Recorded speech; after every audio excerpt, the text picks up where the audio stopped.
The wagon wheel hit the rut so hard that Harlan Easton's teeth clicked together, and 3 bundles of dried salted fish tumbled off the back of the cart and into the mud of the Thornwick Road.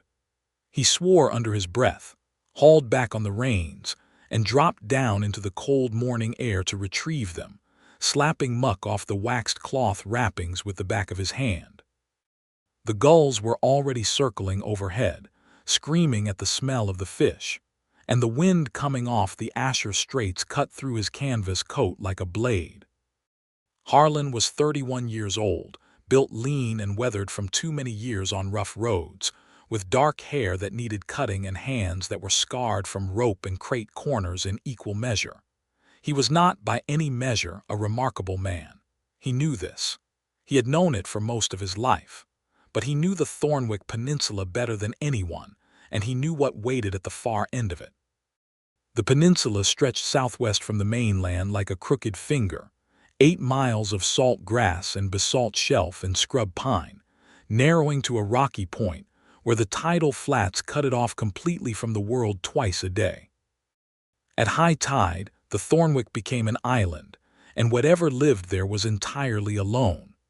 At low tide, the road opened for 4 hours, maybe 5 if the season was dry, and merchants like Harlan made their runs fast and purposeful, loading coin and unloading goods before the sea came back to swallow the crossing. He had been running the Thornwick route for 7 years. He had taken it over from his uncle Braid, who had run it for 20 years before that. And before Braid, there had been another man, and before that another, and the little chain of trading that connected the peninsula's scattered inhabitants to the rest of the world had gone on for as long as anyone could remember. Harlan had always thought of it as an honest, unglamorous trade, the same as his work as night watchman in the town of Fenwick on the mainland, the job he held through the winter months when the ice made the crossing too dangerous to bother with. He walked Fenwick's dark lanes from sunset to sunrise, lantern in hand, checking locks and calling the hours and doing the invisible work that kept the town safe while it slept. It was not romantic work. It was not celebrated work. But he was good at it, and he was reliable, and he had been told more than once that reliable men were worth more than gold, though somehow that truth had never translated into gold. He resecured the fish bundles with a length of rope, clicked his tongue at the old gray mare he called Sable, and started moving again.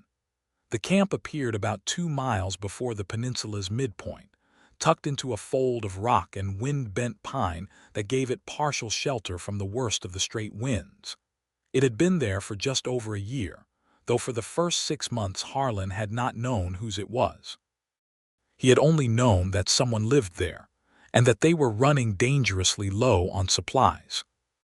He had found the evidence the first time he passed, a fire pit that had been burning wet, smoky wood because there was no dry wood available, empty snare lines, a water bucket with a cracked stave that was slowly losing more water than it held. Someone was struggling. Someone was alone out here on this wind-bitten stretch of salt grass, and they were proud enough not to come to the road and ask for help. Harlan had thought about it for a full day before he decided to do something about it. He had left a bundle the first time, nothing dramatic, just a sack of dry kindling split fine, a small pouch of salt, 2 cured sausages, and a clay jar sealed with wax. He had set it against a flat rock at the edge of the camp, where it could not be missed, and then he had driven on without stopping. He told himself it was a merchant's instinct, find a customer who needs goods, build a relationship slowly. He told himself it was just the practical thing to do. He came back 3 days later on his return run, and the bundle was gone. In its place, there was a flat piece of driftwood leaning against the rock, and on it, scratched with a sharp point, were 3 words in a rough hand: "Not a charity." Harlan had stood there looking at those words for a long moment, the wind pulling at his coat, the gulls circling, and he had felt something warm and amused move through his chest. He had taken out his own knife and scratched 4 words beneath the message: "Call it a sample." He had left another bundle on the way back, then another, then another. For 3 months, whoever lived in that camp had neither shown themselves nor paid for a single thing Harlan left, but they had taken everything. And each time they left something in return, not coin, but evidence of the exchange. A piece of bone carved into a rough button, a small bundle of dried heather tied with a strip of hide, once a large piece of smoked venison that had been far better cured than anything Harlan could have bought in the Fenwick market. The trade was strange and wordless, and it made no commercial sense whatsoever, but Harlan had found himself looking forward to it with a keenness that surprised him. He had started adding extra things, small things, a jar of honey, a good needle and a card of strong thread, a piece of salt soap, a dry pair of wool socks, which he had felt mildly embarrassed about leaving, but which had disappeared by his next pass like everything else. He had not seen her for the first 4 months. The first time he had actually laid eyes on Mazoga Stormbound had been on a rough morning in late autumn, when a sudden squall had pushed the tide in early, and Harlan had been caught on the wrong side of the crossing. He had turned back rather than risk Sable and the wagon in rising water, intending to camp at the first shelter he could find, and she had stepped out of the tree line ahead of him as if she had been waiting for him to appear, which he later learned she had been. She had been exactly as startling as he would have expected an orc woman to be, and nothing at all like what he would have expected in any other way.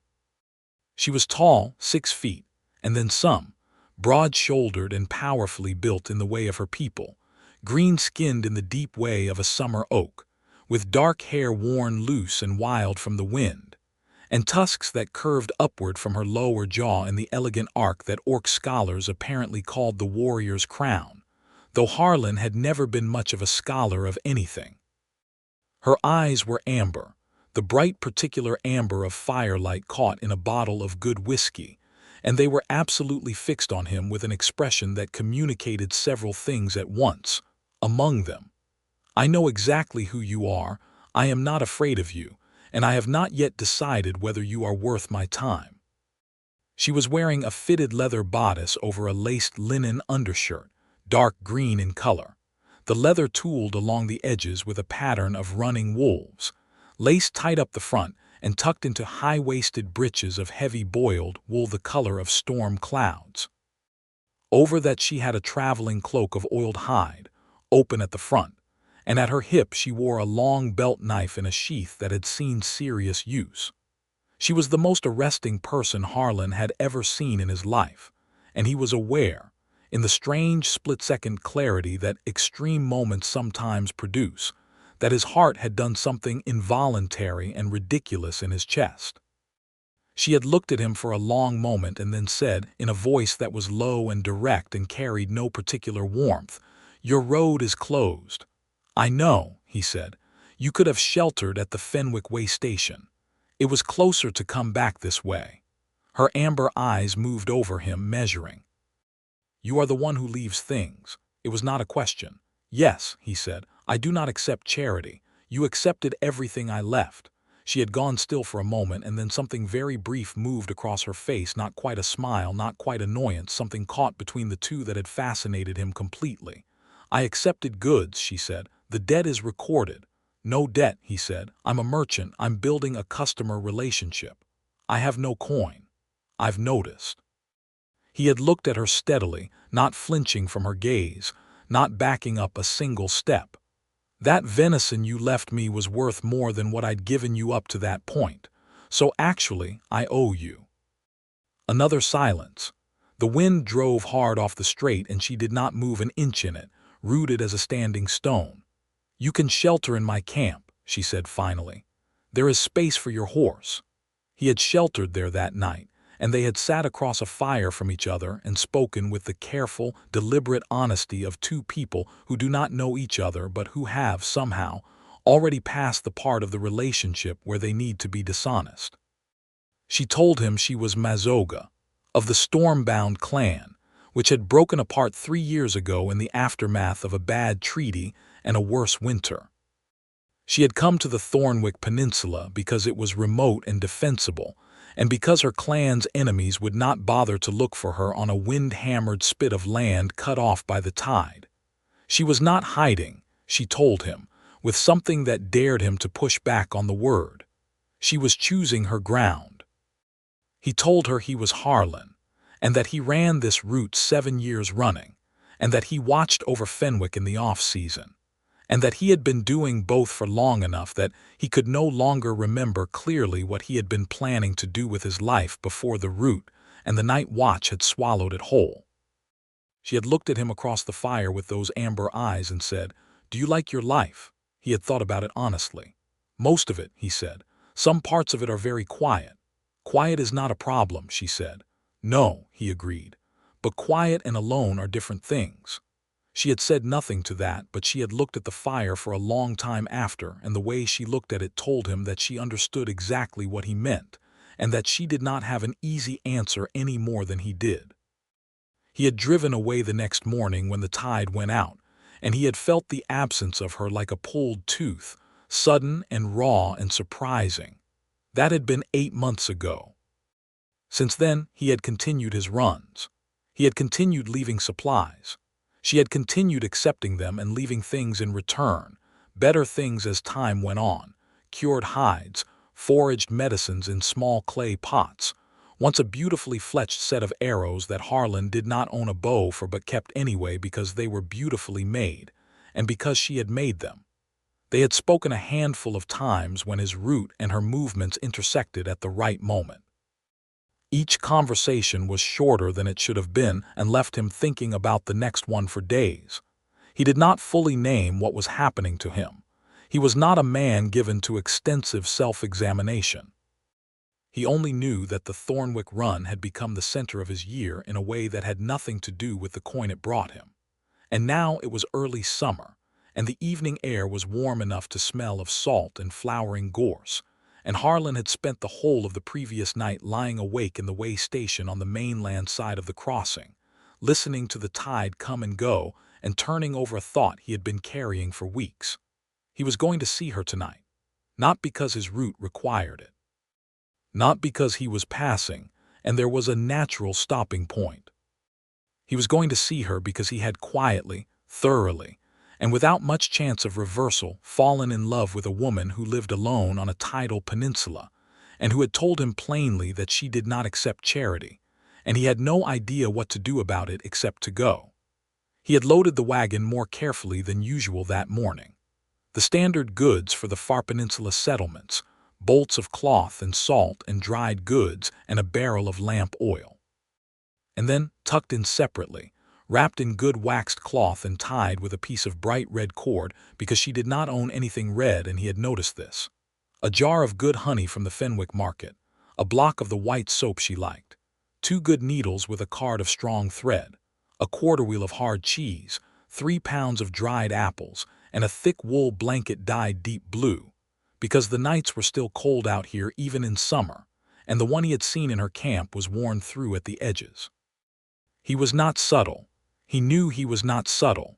He was, as he had told himself more than once on the drive out this morning, very probably making a fool of himself. But he had spent 31 years being sensible and careful and alone, and he was less and less convinced that sensible and careful were going to save him from the particular quietness that had settled into his life like a tide that never fully went out. He stopped the wagon at the edge of her camp as the sun dropped toward the western water and turned the whole of the strait into a sheet of hammered copper. He climbed down.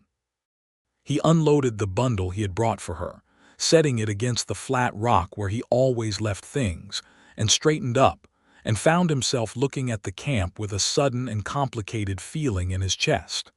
The fire pit was cold. The camp was tidy, everything stored and covered and proper, but there was no smoke, no movement, no sign of her. He stood there for a moment, his hands on his hips, and felt the familiar quiet come back down around him like a net. He turned to go back to the wagon. "You drive in as if you own the road," said a voice from directly behind him, very close, and he did not quite manage to suppress the startled sound he made, which was neither dignified nor heroic. He turned. Mazoga was standing 10 feet away, arms crossed, a dead hair hanging from her left hand, amber eyes bright with something that was not quite amusement but was close enough that his heart made its involuntary ridiculous leap again. She had come out of the scrub pines without a sound, which he absolutely should have expected and somehow never did. "I didn't hear you," he said, which was obvious. "No," she agreed. "You were thinking loudly." He opened his mouth and then closed it again. She dropped the hair beside the fire pit and crouched to start the fire with an economy of movement that was very characteristic of her, quick and practiced and wasting nothing. He watched her hands, the way her fingers worked the fire steel with the unconscious competence of someone who has done a thing 10,000 times. "I left a bundle," he said. "I see it. There are extra things this time." She paused with the fire just catching and looked up at him, something shifting in her expression. "Harlan, I know," he said quickly. "You're going to tell me you don't need anything extra and the debt is already too far out of balance." "That is not what I was going to say." She sat back on her heels and looked at him steadily, the firelight beginning to warm her face. "I was going to ask why you keep doing it." He had prepared for this.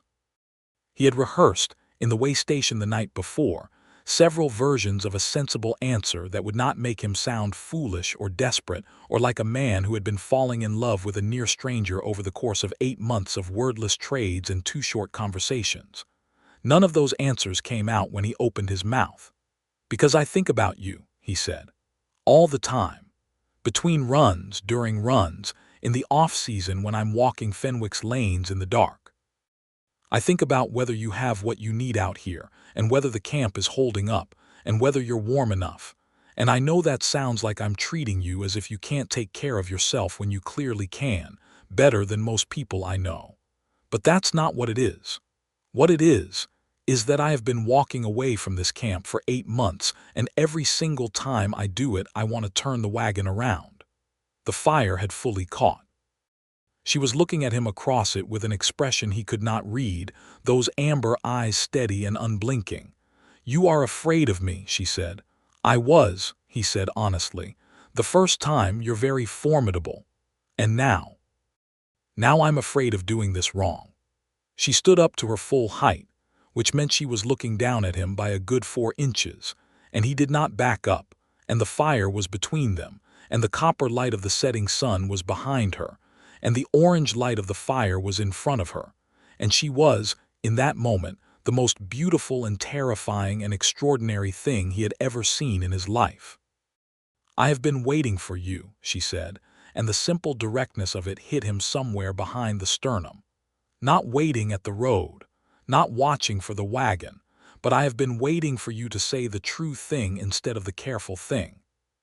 She tilted her head slightly, and something in her amber eyes had gone softer, opened like a door coming off a latch. 8 months is a long time to leave careful gifts and careful words. "Mazoga," he started. "My people do not circle around a thing," she said. "We name it and we claim it. I have not done that with you because you are not of my people, and I did not know if you would understand what it meant or if you wanted to be named and claimed." She held his gaze. "Do you?" Harlan stood in the fire's warmth with the straight wind coming over the grass behind him and thought about 31 years of quiet and alone and sensible, and he said, "Yes." She came around the fire. He was aware that he was standing very still, the way you stand when something very large and very beautiful is moving toward you, and you want it to reach you more than you have ever wanted anything. She stopped in front of him, close enough that he had to tilt his head back slightly to look up at her, and she raised one hand and set it against the side of his face with a gentleness that was startling from someone of her size and power, cupping his jaw with her broad, warm palm. "You are a strange man," she said. "Strange and stubborn, and you smell like salt fish." "I was transporting salt fish today," he said. "I know." And then with that same startling gentleness she bent and kissed him. It was not a tentative kiss. It was not the kind of kiss that asks permission. It was the kind of kiss that has been waiting 8 months in the back of a strong woman's throat and has decided it is done waiting, and it took Harlan a full second to get over his surprise and kiss her back properly, but once he did, he made it count. He brought his hands up to her waist and felt the warmth of her through the leather and the linen, and she made a sound against his mouth that was low and satisfied and sent a wave of heat directly through him. When she pulled back, she was looking at him with those amber eyes very bright, and the corner of her mouth had curled into what was, unmistakably, a smile. "You took a long time to get here," she said. "I wasn't sure you wanted me to," he said. "I left the Heather bundle," she said. "In my clan, Heather means I am willing." He stared at her. "I didn't know that." "I know you did not." She looked at him with a mixture of fondness and exasperation that he would come to recognize as one of her most frequent expressions. "Your education has been neglected." He laughed, and it came out less controlled than he usually allowed, full and real and a little undone. "I'll make note of that." He stayed that night. He helped her skin and cook the hare, and they sat by the fire and talked in the longer, deeper way they had not quite managed in their shorter previous encounters. Stories that went back further. The places she had traveled before the peninsula. The winters he had spent walking the dark lanes of Fenwick hearing no voice but his own between the hour calls. She told him about the storm-bound clan's dissolution, the treaty that had been more of a surrender dressed in formal language, the slow scattering of her people to different winds. She did not weep when she spoke of it, but her jaw was tight and her amber eyes were distant, and he did not offer platitudes. He only sat close enough that their arms were touching, and let the warmth carry the thing that words were not quite large enough to hold. She told him she had been alone for 3 years before coming to the Thornwick Peninsula, moving through the wilder stretches of the coast with no fixed home and no fixed purpose, which for a woman of a warrior clan was its own kind of wound. She had come to the peninsula because she could control the ground. She could see who was coming. She could manage the tide as her moat. "And then a careless merchant started leaving salt soap at the edge of your moat," he said. "Not careless," she said, glancing at him sideways. "Deliberate. You knew exactly what you were doing." "I knew I wanted to help." "You knew you wanted to know me," she corrected. And she was not wrong. He drove back to the mainland, crossing just before the tide filled the flats, rattling across the causeway stones in the dark with the stars sharp overhead and the straight water rushing cold at the wheel hubs. He could still feel the warmth of her palm against his face and the press of her mouth on his, and he was grinning in a way that would have been embarrassing in daylight, but that was perfectly acceptable alone in the dark. He was back 3 days later, and 3 days after that. The pattern of the route remained, because the route had paying customers who depended on it, and Harlan was a man who kept his commitments. But he started building extra time into the schedule, arriving at her camp earlier and leaving later, and Mazoga said nothing about this but began, in small visible ways, to expect him. The fire was lit when he arrived. A second cup appeared beside the fire pit, scratched clay from some earlier time and place in her life, but there. She began to meet him at the edge of the camp, rather than appearing silently from the pines, which he took as a significant softening in someone who communicated primarily through action. They argued sometimes, easily and directly, which he found bracing rather than disturbing, because she never made the argument about something it was not really about. If she was frustrated, she said why and where it was coming from, and she expected the same from him, and he learned quickly to provide it. She told him once that she had no patience for a man who said one thing and meant another, and he believed her completely and tried to be worth the standard. One evening in early summer, about 3 weeks after the kiss by the fire, he arrived to find the camp more settled than usual.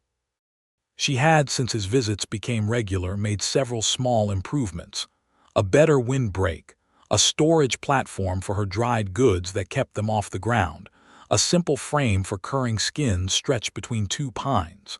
But today there was a new thing, a second bedroll laid out in the shelter, thick and clean, positioned beside hers as straightforwardly as a statement. He looked at it and then looked at her.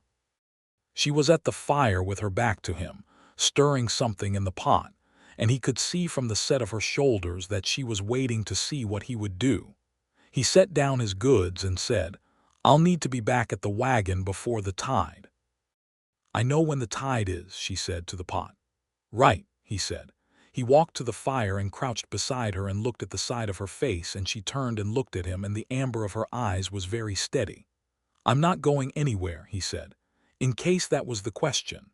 Something in her eased, not dramatically, not the way someone unused to control would show it, but he caught it, the slight release in the line of her jaw, the fractional softening of her shoulders. "It was not a question," she said. "Then it was a statement," he said. "Yes." She looked back at the pot. "It was a statement." He stayed until the last possible moment before the tide. When he finally had to go, she walked him to the edge of the camp and stopped there, where the salt grass began, and he turned back, and she was standing in the gorse light with the wind in her dark hair and her amber eyes on him, and he thought he had never in his life understood the word want the way he understood it in that moment. "I'll be back in 3 days," he said. "I will be here," she said. He drove back across the flats with the water already creeping at the stones, and his heart doing something it had apparently decided to do permanently now. This loud, insistent drumming that made him feel like a young man in a way he had not felt for a long time. The trouble arrived on a Tuesday in late June, on the mainland side of things, which Harlan had not expected. He had just finished loading for the afternoon run when a man stepped out of the way station doorway and planted himself between Harlan and the wagon with the particular stance of someone who has decided they are owed an audience. His name was Dreuven Ash, and he was a large, broad-shouldered man of about Harlan's age with a merchant's ledger under one arm and the kind of very deliberate confidence that comes not from real strength, but from having money and knowing it. He was from Carth, a town further up the coast, and Harlan had met him twice before in the way station at the crossing. Both times had been unremarkable. This time was different. "Easton," Dreuven said. He was using the voice of a man who has already decided how the conversation ends. "I want to talk to you about the Thornwick run." "I've got the tide to catch," Harlan said. "I'll be quick." Dreuven stepped sideways to stay in his path. "I'm putting in an application with the Fenwick Merchants' Council to establish a dedicated trading post on the Thornwick Peninsula. You know the eastern point, the sheltered cove just past the Midway camp. Good natural harbor. The council's interested." Harlan said nothing, watching him. "I'll need the peninsula route to be registered to me exclusively," Dreuven continued. "I'm asking you as a courtesy to withdraw your registration before the council meeting. You'll get a finder's fee, reasonable enough." He named a figure that was, admittedly, not contemptible. "The answer is no," Harlan said. Dreuven's expression shifted slightly, the way a door shifts when someone leans on it unexpectedly hard. "Think it through. I'm offering you a clean exit. The council's going to approve the trading post regardless, and once they do, your cart route is obsolete. You could save yourself the indignity of being shut out." "The council can approve whatever they like," Harlan said. "My route registration is 7 years old and it runs through the spring equinox. That gives me 7 months.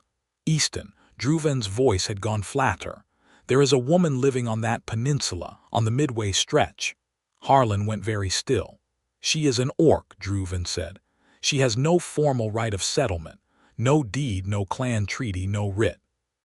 If someone were to bring that to the council's attention, things could become uncomfortable for her."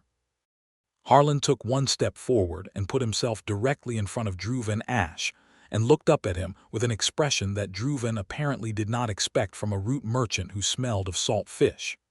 "If someone brings anything to the council about that woman," Harlan said, quietly and clearly, "I will spend every coin of that finder's fee on a solicitor who will tie the trading post application in legal wrappings for the next 3 years. And I will do it cheerfully." Dreuven held his gaze for a long moment and then stepped aside, not gracefully, but aside. Harlan loaded up and drove to the crossing and did not tell Mazoga about the conversation immediately, because he wanted to think about it first. He spent that evening at her camp turning it over, watching her move efficiently around the fire, watching the way she tilted her head when she was listening to him, the precise and total attention she gave to whatever or whoever was in front of her. He told her the following evening. She listened to the whole of it without interrupting, which was how she always listened, and when he was done she looked at the fire for a long moment. "He will come to the peninsula," she said. "Eventually, probably. And he will want to see what I am and whether I can be moved. Probably that too." She looked at him with those amber eyes, and her expression was calm in the way that very dangerous people can be calm. "When he comes," she said, "let me handle it." He opened his mouth to argue, and she raised one hand, palm out. "Not because you cannot," she said, "because this is my ground." He shut his mouth. She was right. He knew she was right. He also knew that the Druvin problem was not going to resolve itself quietly, and that it was going to intersect with other things before it was done. What Harlan did not know, and learned 2 weeks later when he encountered a fisherman at the Fenwick dock who had been drinking and talking freely, was that Druvin Ash was not just a merchant with an eye for a good harbor. He was a man who had been on the Thornwick Peninsula 2 summers ago, the same summer Mazoga had arrived, and who had encountered her on the coast road and had offered her what the fishermen called, diplomatically, a business arrangement. She had declined, emphatically. Druvin had not forgotten this.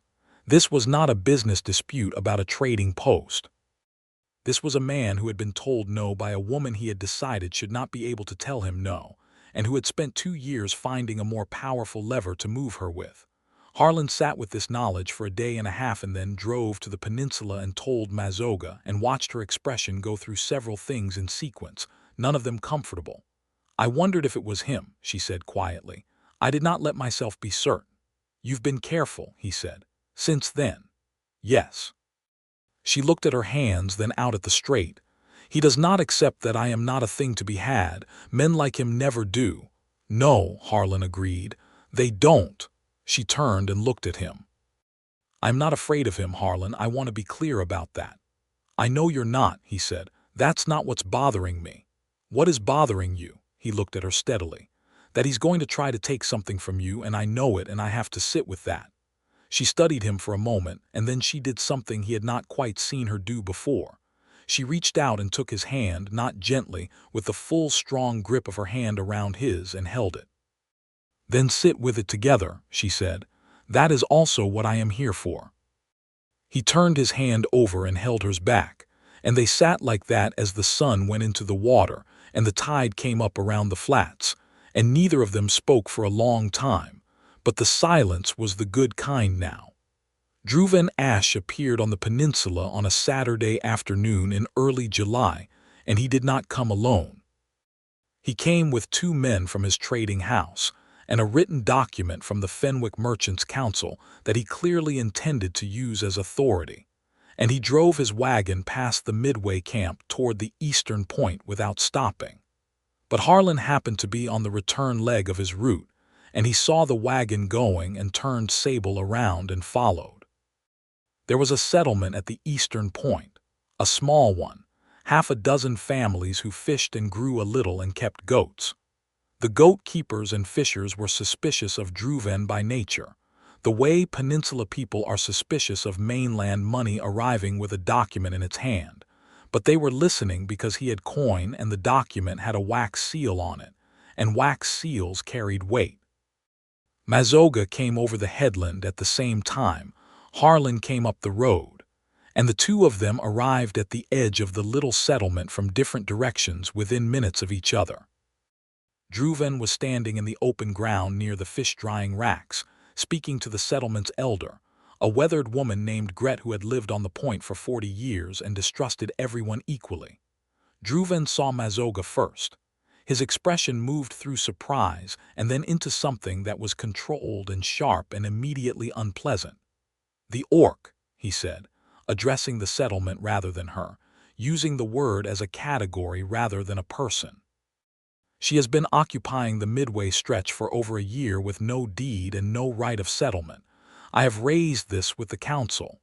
"The Midway stretch is common land," Mazoga said. Her voice was level, carrying without effort across the open ground. "There is no private deed because there has been no private claim. I occupy it as any traveler might." For over a year, Druven repeated. That is not travel, that is squatting. The council letter does not mention squatting, Harlan said from where he had stopped at the edge of the group. Several heads turned. I'd like to see the letter if you don't mind. Druven's jaw tightened.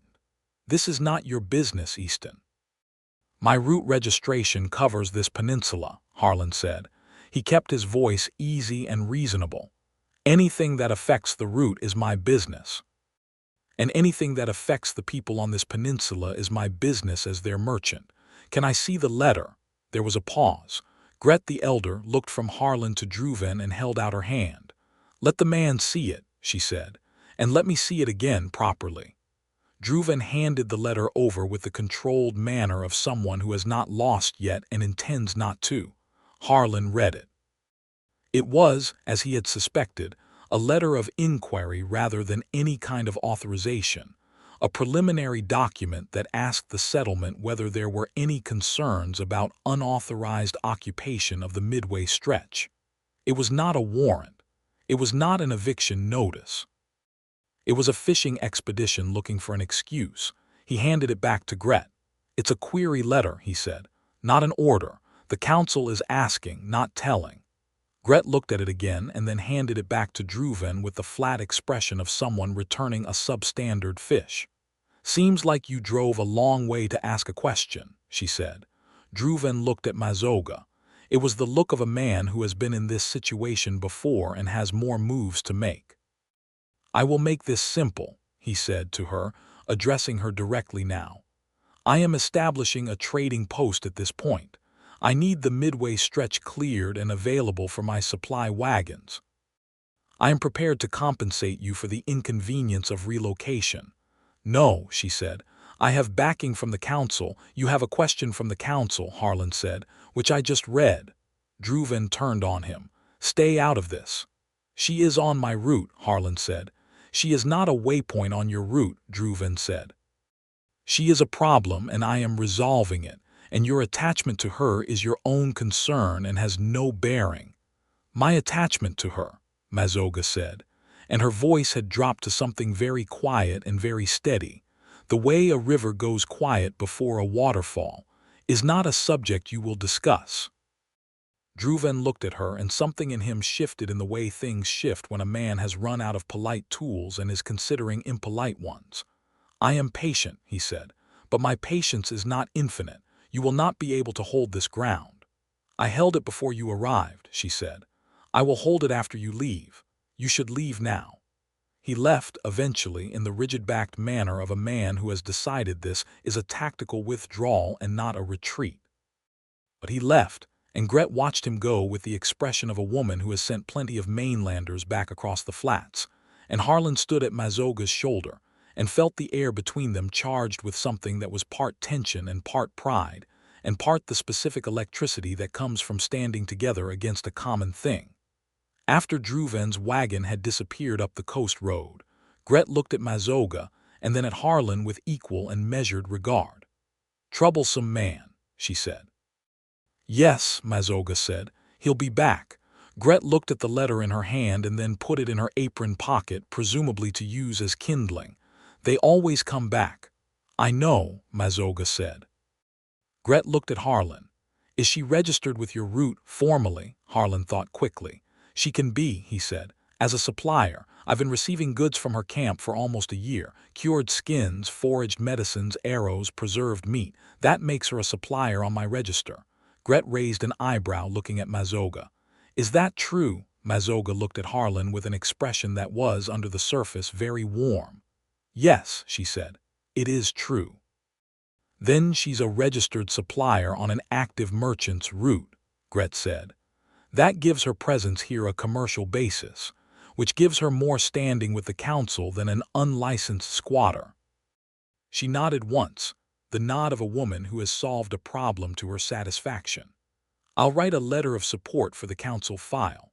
The settlement has had no complaints about the Midway camp. This was more than Harlan had hoped for, and he said so, and Gret waved it off with the brisk economy of someone who has been handling problems on a tidal peninsula for 4 decades and has no time for gratitude. They drove back to the Midway camp as the afternoon light went golden over the strait, and Mazoga was quiet for most of the drive, sitting beside him on the wagon bench with her shoulder against his and her eyes on the road ahead. "Registered supplier," she said at last. "It's not wrong," he said. "You've been supplying me. You have been supplying me. We have been supplying each other," he said. "That's what suppliers do." She turned her head and looked at him, and the afternoon light was full on her face and the amber of her eyes was warm and bright. "You are very clever," she said, and it was not sarcasm. It was something that sounded like it was adjacent to proud, which did remarkable things to his chest. "I have my moments," he said. He stayed that night too. Druvin did not disappear after the Eastern Point confrontation. Harlan had known he would not. Men of his kind did not accept public embarrassment gracefully, and Druvin had been embarrassed twice now, once on the mainland and once in front of the Peninsula settlement, and he had the money and the connections to pursue revenge in ways that were more formally damaging than an argument at a fish-drying rack. The Merchants' Council meeting came at the end of July. Harlan attended it in person, making the full day's ride to Carth where it was being held, dressed in the best of his limited wardrobe, and carrying his route registration papers, and a ledger of transactions that he had stayed up 2 nights filling in with the careful handwriting of a man who has never had a clerk. He also carried Gret's letter of settlement support and 2 additional letters from Peninsula settlers, one from the goat keeper and one from the Fisher family at the Eastern Point, both attesting to Mazoga's presence as useful and untroubling. Druvin arrived with a solicitor and a portfolio of documents, and the expression of a man who considers this meeting a formality on the way to a foregone conclusion. The council was 5 people, 3 merchants and 2 civic officers, seated at a long table in a low-ceilinged room that smelled of old wood and candle wax. Harlan had been in rooms like this before, and he was not intimidated by them, which was either confidence or the specific kind of calm that comes from having very little to lose and meaning it. He laid out the case plainly. Active route registration. Established commercial relationship with a local supplier. Documented. Settlement support for the supplier's presence. No legal basis for eviction of a person engaged in legitimate commercial exchange on common land. Druvin's solicitor countered with several things, most of which amounted to the fact that Mazoga was an orc, said without quite saying it, wrapped in legal language about clan treaty requirements and residential documentation. Harlan said, "The council's jurisdiction does not extend to private discrimination. The legal question is whether she has a legitimate commercial basis for presence on common land. She does. The rest is not the council's business." The council deliberated for 20 minutes. Their ruling was narrow and careful and not fully satisfying, but it was what he needed. No basis for compulsory relocation on current evidence. Druvin's trading post application was not denied, but it was sent back for a revised land assessment that would take another season to complete. He had bought her time, not forever, but enough. He drove back to Fenwick and then directly to the Peninsula crossing, barely making the tide, and rattled across the stones in the dark and brought the wagon to the camp, and she was there at the fire as she always was now, the second cup beside the pit, and she looked up when he came and her face in the firelight asked the question before she said it. "Well," she said. "They can't move you," he said. "Not yet. Maybe not at all if we keep the documentation current."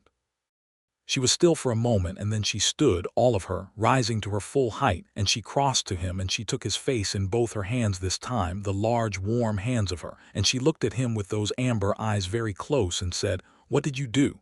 "Nothing dramatic," he said. "I read some documents and talked to some people." "You drove to Carth," she said. "You spent the day arguing on my behalf."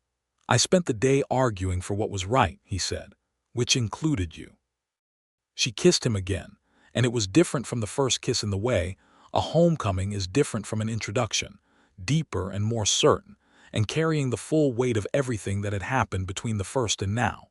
He brought his hands up to her waist and felt her lean into him with a warmth and solidity that was the most grounding thing he had ever felt in his life. When she pulled back, her eyes were bright in the firelight. "You smell like that council room," she said. "Old wax and worried men," he laughed. "I'll take the smell of salt fish over that any day." "As will I," she said, and there was a warmth in it that carried a great deal more than it said, which was, he had come to understand, her particular economy of feeling, all of it present, very little of it wasted. He had planned to drive back to the mainland that night. He did not drive back to the mainland that night. The summer moved through July and into August, and the Thornwick route became something other than a route. It became the axis of his life. He organized his Fenwick night watch shifts so that the overlap with the peninsula runs was as wide as possible. He began leaving the way station earlier each morning to get more time on the peninsula before the tide. He was aware that he was restructuring his entire existence around a woman on a tidal spit of land, and he was not, for the first time in his adult life, going to argue with himself about it. Mazoga had begun, in her own way, to structure her days around him too. Not dependently, she was never dependent on anything or anyone, but the shape of her camp had oriented itself toward his comings and goings in a way that felt like intention. She tracked the tides with a precision that told him she had memorized his schedule. She had his preferences in food memorized without making a fuss about it. When he arrived with sore hands from cold morning work on the wagon, she had started keeping a small clay pot of the salve she made from the coastal plants at the ready, and she applied it with matter-of-fact care, and without asking if he wanted it, which he found more touching than any tender gesture he could have named. One evening she told him about the Stormbound clan's last great gathering, 3 years before the dissolution, a festival held at the autumn turning where the warriors danced in full battle paint under the stars, and the clan elders told the long histories. She described it with the precise detail of someone who has memorized a thing, because they know they will not see it again, and her voice was steady throughout, but her hands, he noticed, were very still in her lap in the particular way of a person holding something fragile inside their chest.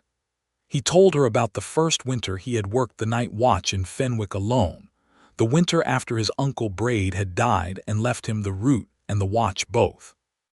How the town had been quiet in the cold and dark, and he had walked the lanes each night for 6 hours with only the sound of his own boots on the frost, and how at some point he had started talking aloud, just to himself, just to hear a voice. He had told himself it was to practice his route calls, the hour announcements a night watchman makes, but he had known at the time that it was not really that. He had just been very alone. She listened to this without offering comfort or minimizing it, and then she said, "You should not have been alone." "No," he said, "but there it was." "You are not alone now," she said. "No," he agreed, and felt the truth of it settle into him like the warmth from the fire, down to the bones. Drew Van Ash came back to the peninsula in mid-August. This time he did not come with documents. He came in the evening, past the settlement at the eastern point where Gret and her people had gone in for supper, along the coast road at a point when the tide was in and the crossing was closed, which meant no one was going anywhere. He came alone, which was perhaps meant to signal that this was a personal conversation and not an official one, and he went to the Midway camp. Harlan was there. He was nearly always there in the evenings now, and Druven must have known this, because the expression on his face when he saw Harlan by the fire had no surprise in it. Mazoga came out of the shelter and stood beside Harlan and looked at Druven with the calm of a woman who has expected this and prepared for it. "I want to speak to her alone," Druven said. "No," Harlan said. "This is between me and the orc woman. My name," Mazoga said, "is Mazoga Stormbound. Use it or say nothing at all." Druven's gaze moved between them. He had the look of a man assembling a new tactic. "I am going to put this plainly," he said. "I am withdrawing the trading post application. It is more trouble than it is worth, given the documentation issue." Harlan watched him carefully, Men like Druven did not withdraw, they regrouped. I am, however, Druven continued, looking at Mazoga now and not at Harlan, making you a separate offer. There is clan land in the Veth Hills 3 days north. Stormbound territory, I'm told. 2 of your people are there. I have trading connections in the north and I can arrange passage and a supply line, and whatever I can do to facilitate a return is worth something to me as goodwill with the northern clans. It was clever. Harlan gave him that. It was the kind of offer that reframes the entire conversation. Not a threat, a gift. Except it required her to leave. Mazoga looked at Druven for a long moment, and then she looked at Harlan, and the look was not asking for permission. It was something else, something like checking a compass bearing, making sure of the direction before she spoke. The stormbound people in the Veth Hills, she said, looking back at Druven, are there by choice. I know this because I sent word to them 2 months ago and received word back. They do not need your supply line. They do not need your goodwill. And I do not need you to arrange my return to my people, because my people know where I am.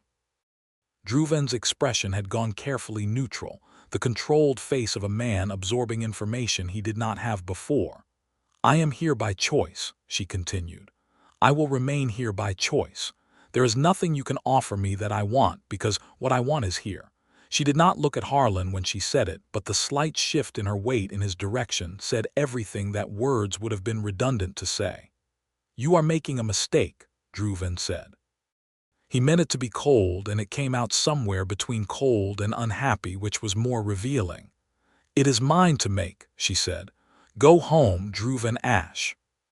He stood there for one more moment, and then turned and went, walking back up the coast road into the evening dark. Harlan watched until the sound of his footsteps was gone and then let out a long, slow breath. He'll come back, he said. I know, she said, but he will come back smaller each time. She was right.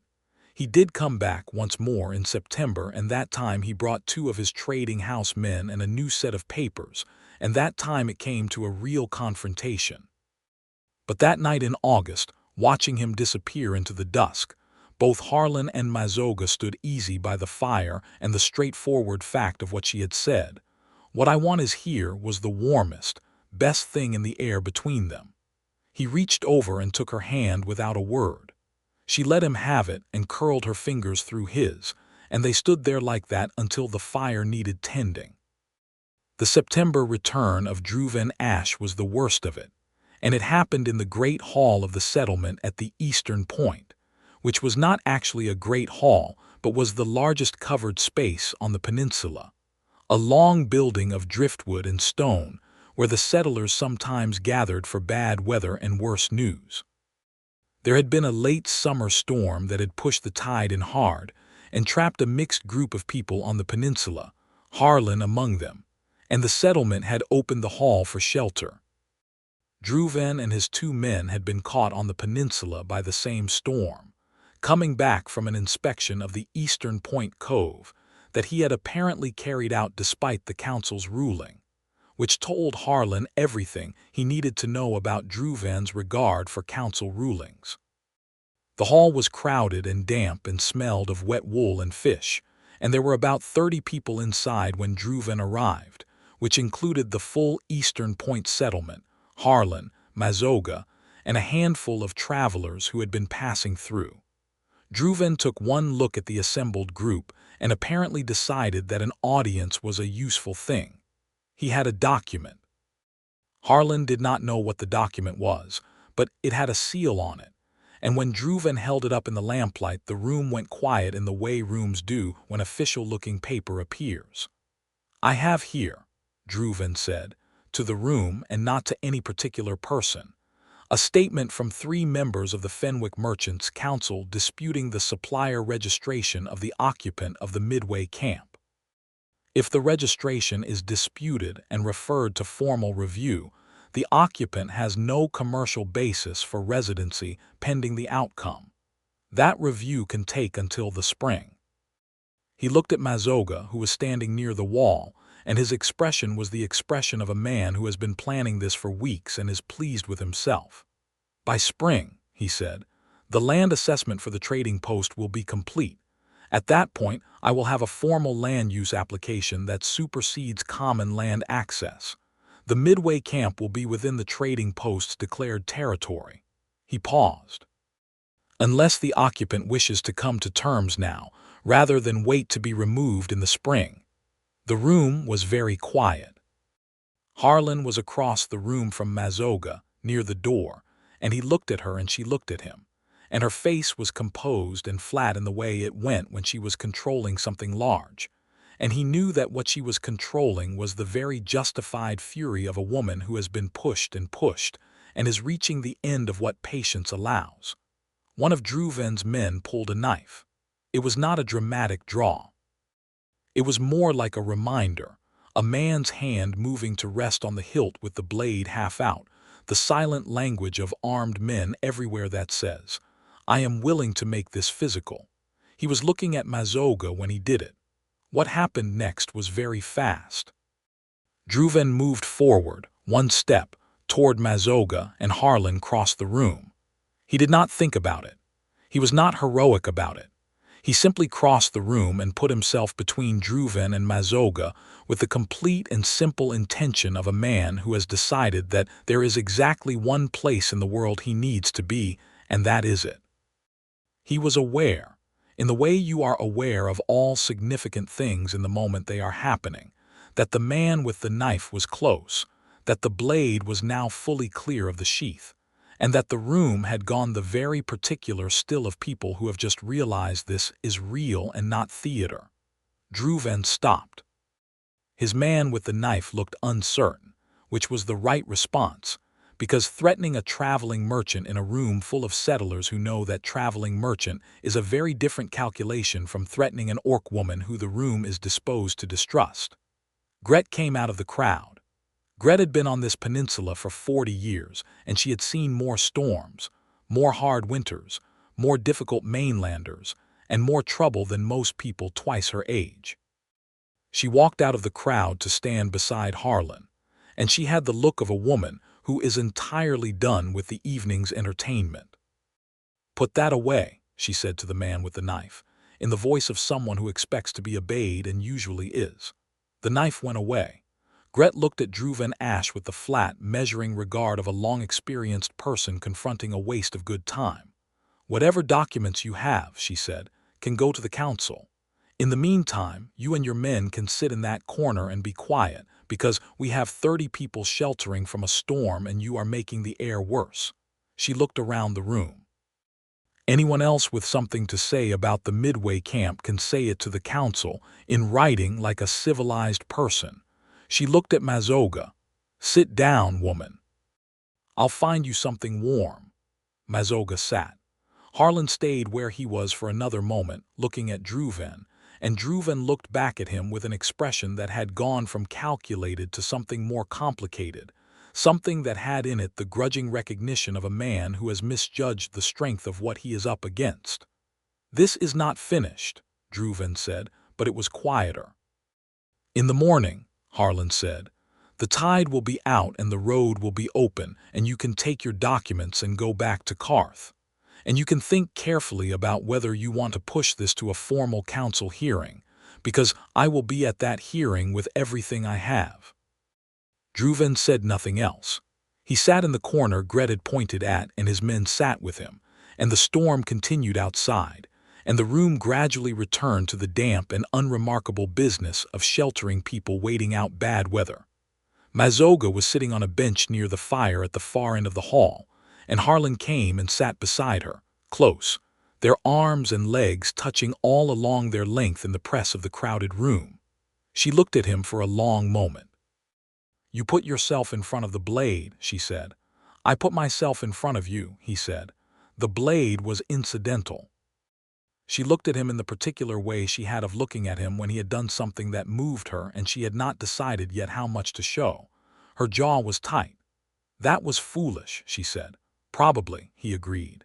"It was also the bravest thing I have seen in 3 years," she said, which was not at all what he expected, and it sat in his chest like a coal in a cold room, warm and good. "I don't feel particularly brave," he said. I feel like I'd quite like to sit here next to you for a while." "Then sit," she said, and she reached under the bench and found his hand in the dark and held it, and they sat like that for most of the rest of the storm while Dhruv and Ash stared at his documents and Gret brought around cups of something hot, and the rain hammered at the driftwood walls. In the morning the tide went out and Dhruv and Ash left the Thornwick Peninsula. He did file with the council, as he had threatened. The council hearing took place in October, in Fenwick rather than Carth this time, because 3 of the 5 council members had evidently grown tired of traveling to Carth. Harlan attended with full documentation, with Gret's written testimony and the letters from the other settlers, with his route ledger showing a full season of commercial exchange with Mazoga as supplier, and with a document he had not had in July, a registered letter from the 2 Stormbound clan members in the Veth Hills, confirming Mazoga as Stormbound clan, which gave her a formal clan affiliation rather than the unaffiliated status Dhruven had been building his case around. It had taken some doing to get that letter.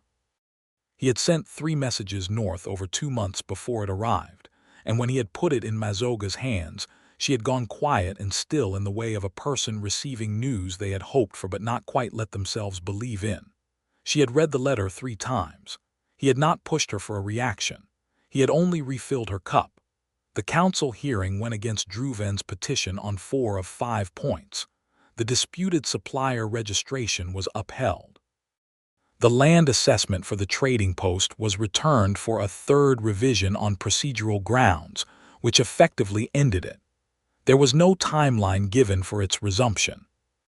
Dhruven Ash was not present for the verdict, having apparently decided in advance that the odds had shifted against him, and that there were more productive uses of his time and money than pursuing a peninsula trading post against an active route merchant, and a woman with clan affiliation and settler support.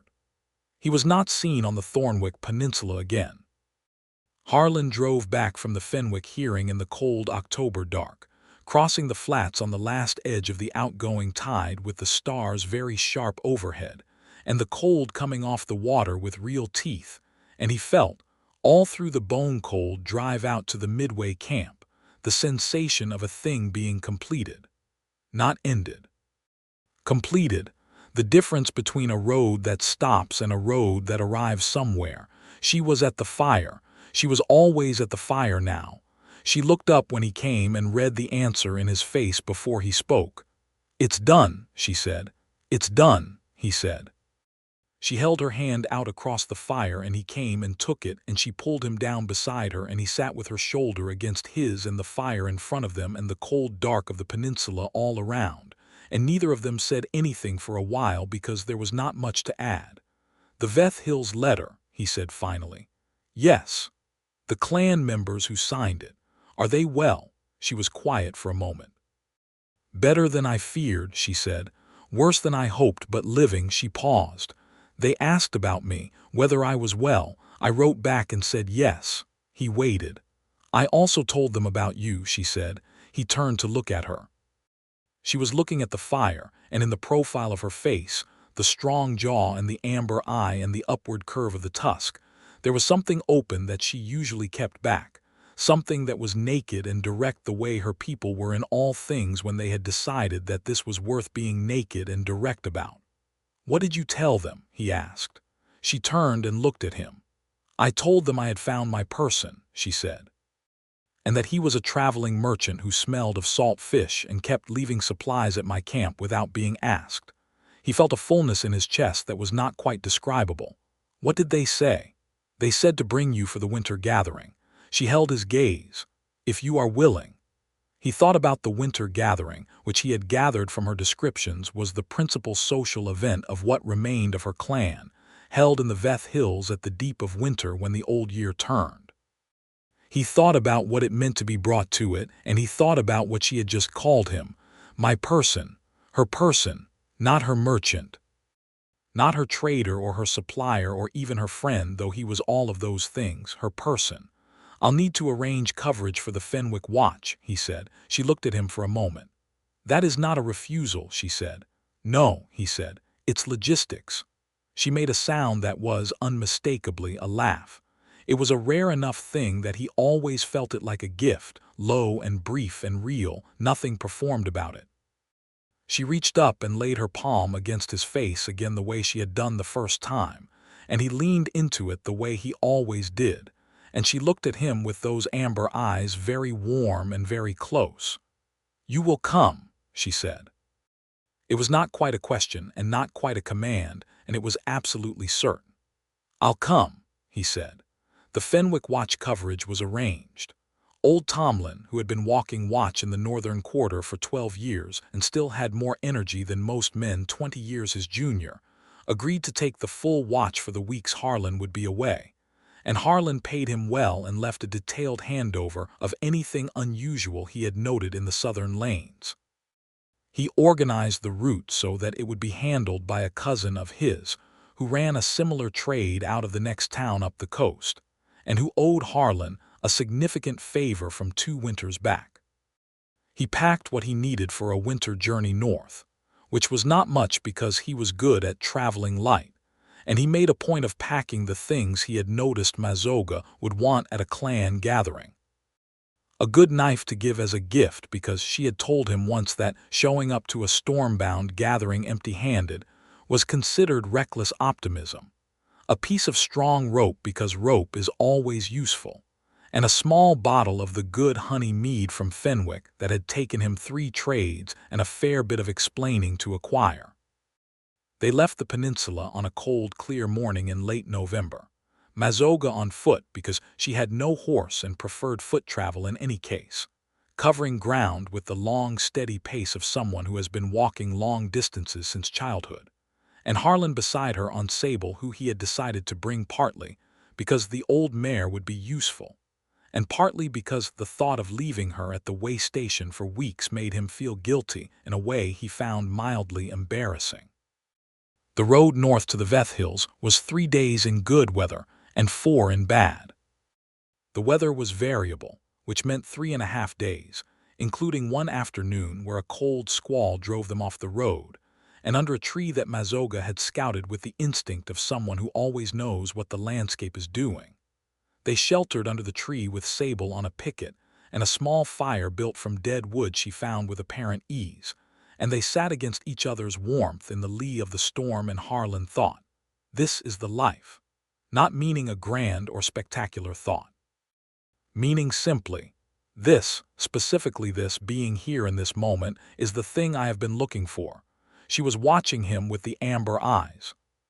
"You are thinking loudly again," she said. "Sorry. Do not apologize for it, I find it endearing." He looked at her. "Do you? It is why I was able to hear you coming," she said.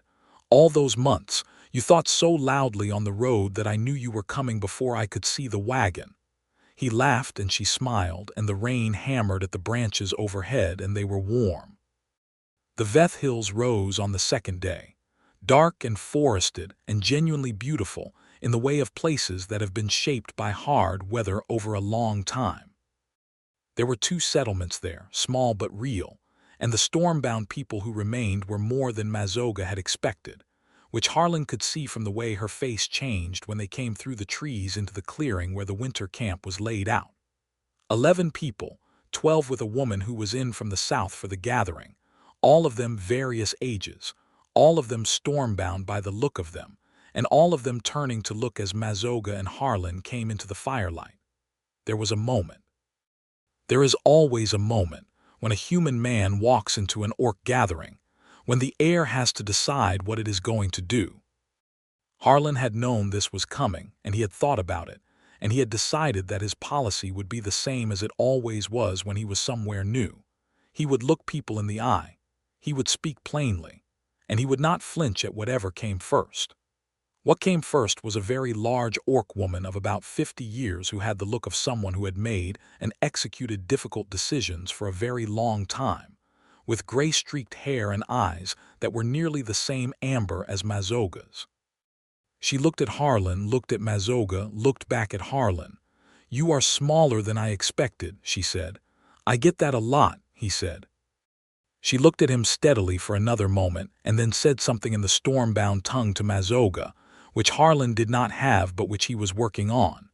Mazoga responded briefly, and the older woman's expression moved through several things and arrived at a place that was not quite approval and was not quite skepticism, but was more interested than either. "She says you may call her Urath," Mazoga told him. "She is my mother's sister." He inclined his head to Urath, because respect did not require shared language.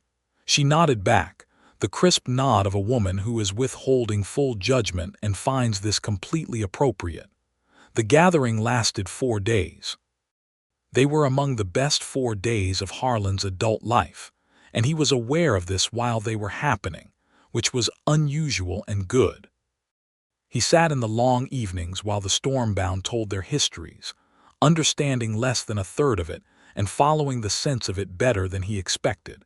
And he watched Mazoga among her people, the way she opened, the way the guarded quality that she always carried fell away without her seeming to notice, replaced by something looser and brighter that was the most beautiful thing he had ever seen in a person. He gave Urath the knife on the first evening, which was apparently the right move, because her regard shifted immediately from watchful to something a great deal warmer. He gave the mead on the second evening, which resulted in a shared cup being brought to him by a young stormbound man who looked about 20, and whose expression said that the mead was good enough that he was willing to overlook the human part. On the third evening, Urath came and sat across the fire from Harlan, while Mazoga was in conversation with 2 of the other women, and they sat in the comfortable silence of 2 people who understand each other reasonably well despite having no shared language. And eventually, Urath said something that Harlan did not understand.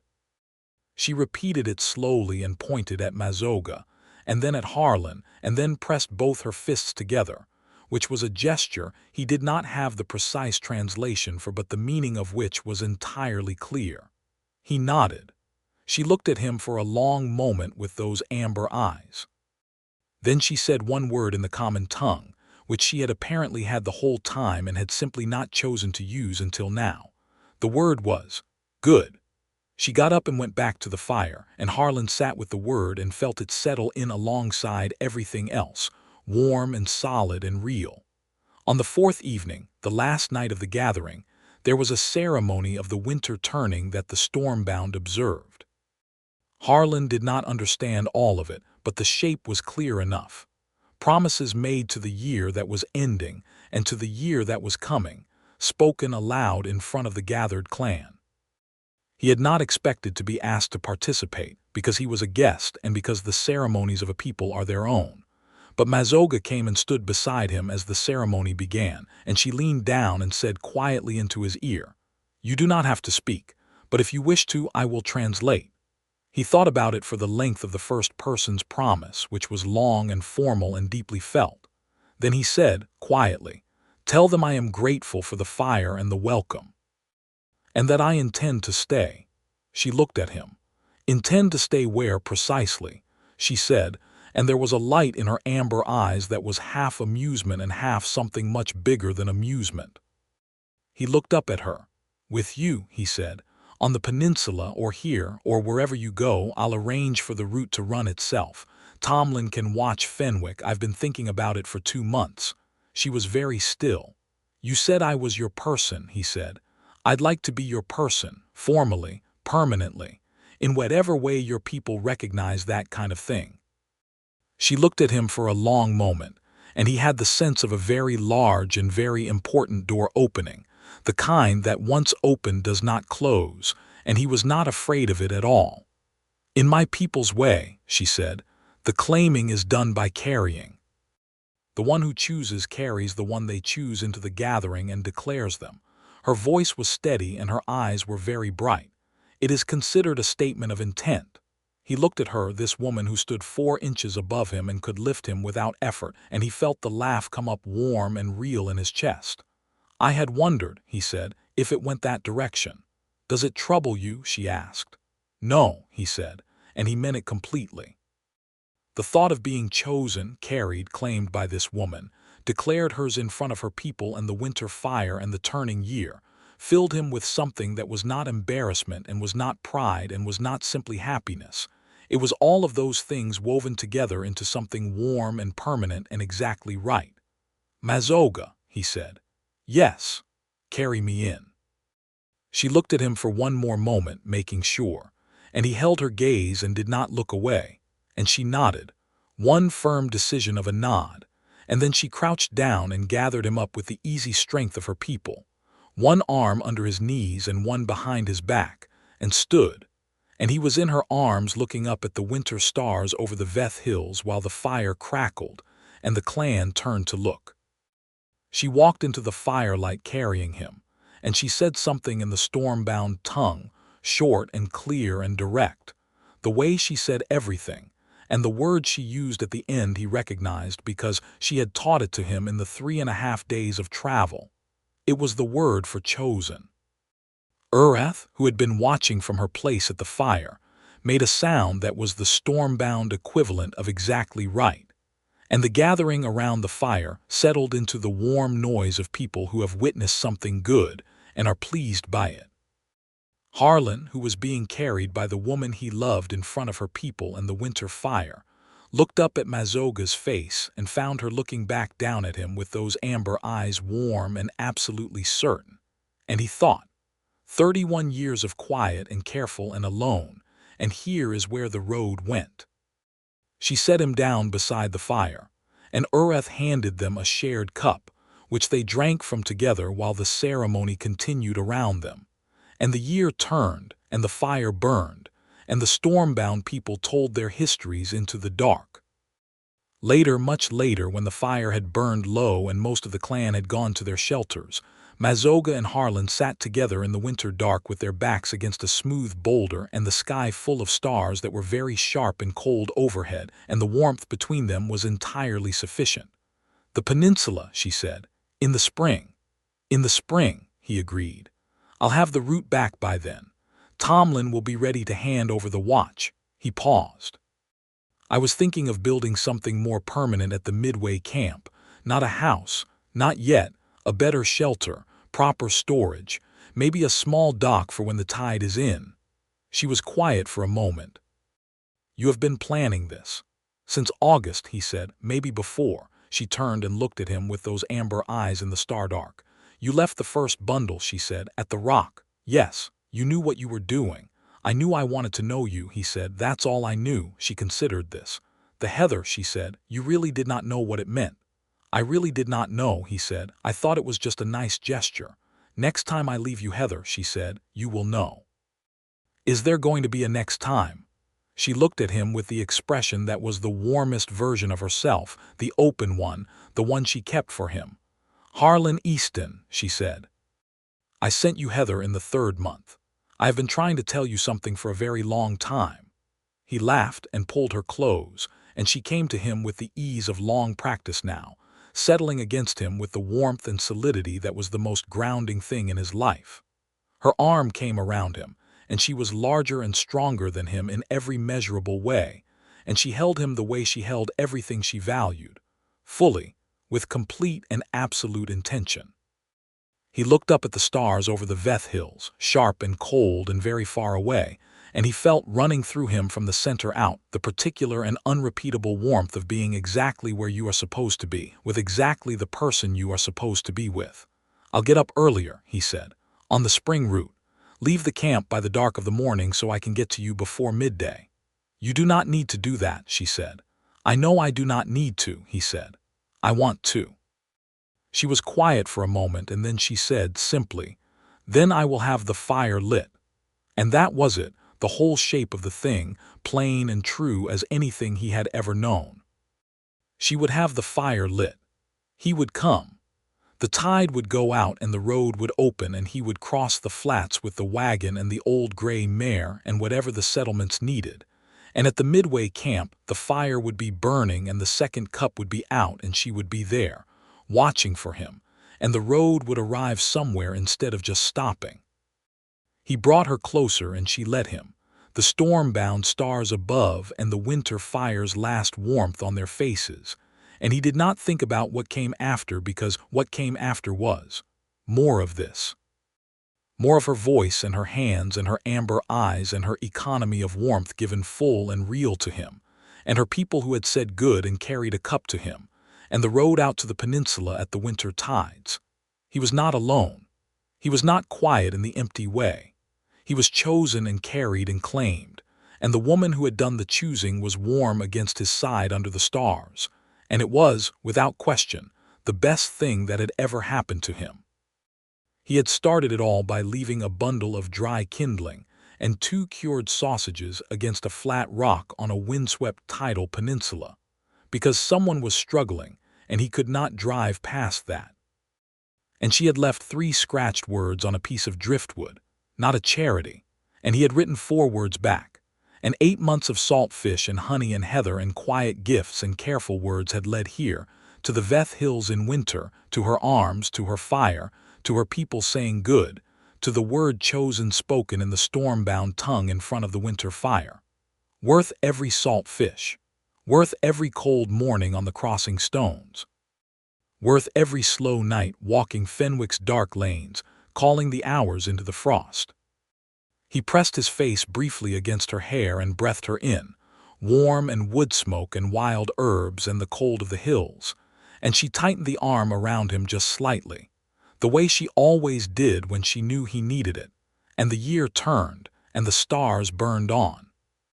In the spring, when the ice on the coast roads broke and the Thornwick Peninsula shook itself free of winter mud, and the first salt grass came up bright green in the cold wind, Harlan Easton drove the first run of the season across the flats with the water barely a foot deep at the center stones, and the sky enormous and gray and alive with returning birds.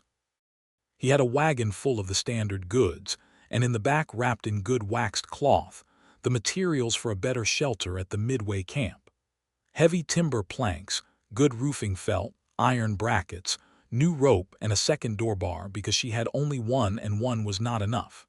He had also, tucked in the front of his coat against his chest, the letter from Ureth that he had received 3 weeks after returning from the Veth Hills.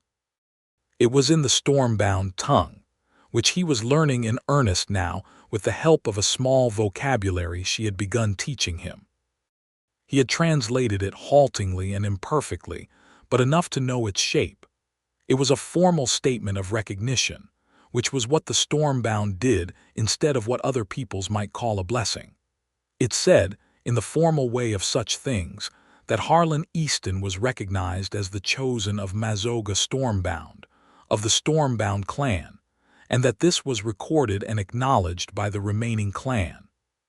He had read it 4 times the first day, and he had not put it in the wagon with the rest of his documents but kept it against his chest, which was perhaps sentimental but which he felt was entirely justified. The crossing was cold and the wind was sharp, and Sable was unhappy about the water depth at the center stones and required firm encouragement, but they came through as they always did, and the road opened up ahead, salt grass and basalt shelf and scrub pine, and 2 miles on, the fold of rock where the camp was tucked and rising from the camp, a thin curl of smoke in the pale spring air. He clicked his tongue at Sable and she picked up her pace, knowing this road. Mazoga was standing at the edge of the camp as he came up, not having emerged silently from the pines this time, but standing in the open with the winter behind her and the spring ahead and her dark hair loose in the wind. She was watching him come. She had her arms crossed and her amber eyes on him, and she was not smiling, but the thing in her face that was better than a smile was there in full. He pulled up the wagon and climbed down, and she looked at him the way she had been looking at him for months now, fully, without hedging. "You are late," she said. "The center stones were deep," he said. Sable was unhappy. Very. She came forward and took the mare's bridle, and Sable, who was deeply partial to Mazoga in the way of horses who recognize a competent and quiet hand, immediately went calm. Mazoga gave the mare a dry look that was somehow fond. She looked back at Harlan. "You have a letter in your coat," she said. "You have been pressing your hand to it since you came up the road." He had not been aware he was doing that. He took it out and held it out to her, and she looked at it and then at him, and she took it and read it, and he watched her face as she did, the controlled face softening in the way it only did for things that mattered very much. "Ureth sent this," she said. "Yes." She looked at it for another moment, and then she folded it carefully along its crease and held it. "She does not do this easily," she said. "A formal recognition, she must think well of you. She said I was smaller than she expected. You are smaller than she expected." "She said good," he said, "just the one word." Mazoga looked at him with the amber eyes very warm. "From Ureth," she said, "that is a great deal." She put the letter inside her shirt against her own chest, and the gesture moved him more than he had space to account for. She held his gaze. "The shelter materials," he said, because he needed to say something practical before he embarrassed himself entirely. "I brought planks and brackets, proper roof felt. I thought we could get a start on it before the next tide." "We," she said. "We," he confirmed. She looked at him, the wind in her hair, the spring spreading out around the camp, the new green of the peninsula coming up through the winter brown. Everything that had been built between them was here, in the space between two people standing on solid ground they had chosen and defended and made their own. "Then we should start," she said. She turned toward the camp, and he walked beside her, and behind them the old gray mare followed peaceably on her lead.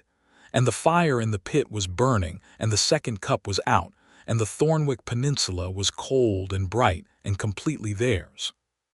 The traveling merchant and the orc woman who had finally waited up went to work in the spring light, shoulder to shoulder, building something that was going to last.